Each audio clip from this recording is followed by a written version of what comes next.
Good morning students. Class 5th lesson है अपना 5th अनोखी सूझ।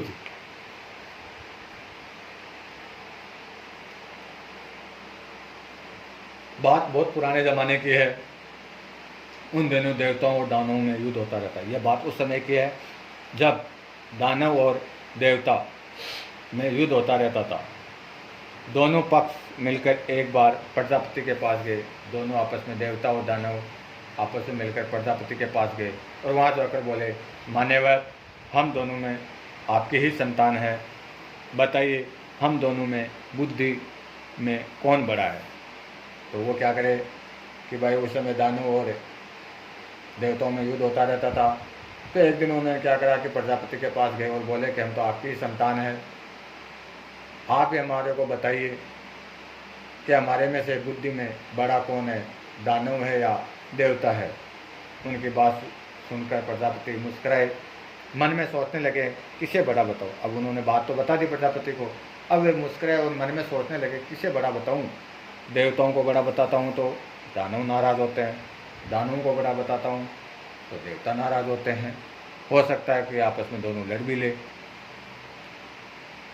बड़ा टेढ़ा पर्सन था, बड़ा बताएं तो किसे बताएं, ये बहुत टेढ़ा क्वेश्चन था कि अब बड़ा किसको बताएं, देवताओं को बताएं या दानव को बताएं। तो बहुत टेढ़ा पर्सन हो गया था प्रजापति के सामने। कुछ सोचकर बोले इसका उत्तर कल दूंगा, कुछ सोचकर बोले इसका उत्तर कल दूंगा। आज तो आप जाओ, आप दोनों ही कल मेरे यहाँ भोजन पर आमंत्रित हो, भोजन के बाद बताऊंगा कि कौन बुद्धि में। आज तो आप जाओ, कल आप मेरे को, आपको निमंत्रण है, आप सभी को मेरे घर पे भोजन के लिए आना है और भोजन के बाद में मैं आपको बताऊंगा कि कौन श्रेष्ठ है बुद्धि में। दूसरे दिन दोनों पक्ष भोजन के लिए पहुंचे। दोनों को अलग अलग कमरों में बिठाया गया। वहाँ मिष्ठान से भरे थाल भिजवा दिए गए। प्रजापति दानवों में कमरे में गया। उन्होंने कहा आप लोग भोजन करें, शर्त यह है कि कोने को बिना मोड़े भोजन करना है। ये बात उन्होंने देवताओं से भी कही। अब उन्होंने क्या कर दिया, दोनों को अलग अलग कमरे में बैठा दिया और मिष्ठान मिठाइयाँ परोस दी थालों में और कहा, उन्होंने एक शर्त रखी कि आपको बिना कोहनी मोड़े भोजन करना है। और यही बात उन्होंने दानवों को बोली और यही बात उन्होंने किसको बोल दी, देवताओं को बोल दी।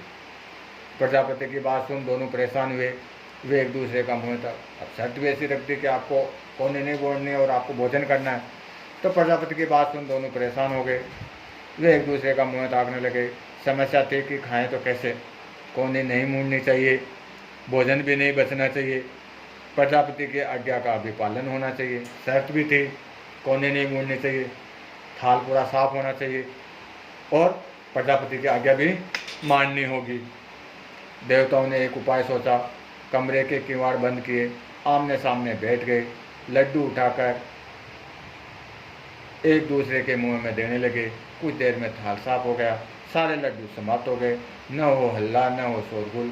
देवताओं ने शांतिपूर्ण भोजन भी कर लिया। उन्होंने क्या करा कि दिमाग लगाया, गेट बंद करके आमने सामने बैठ गए।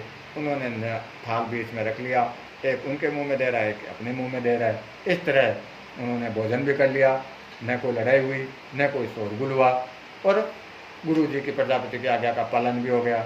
दानव अपने कमरे में परेशान थे, सोचने लगे बेकार यहाँ आए, नहीं आते तो परीक्षा तो नहीं देनी पड़ती, आ गए हैं तो परीक्षा देनी ही पड़ेगी। दानवों ने भी किवाड़ बंद किए, लड्डुओं के थाल पर टूट पड़े, लड्डू लेकर ऊपर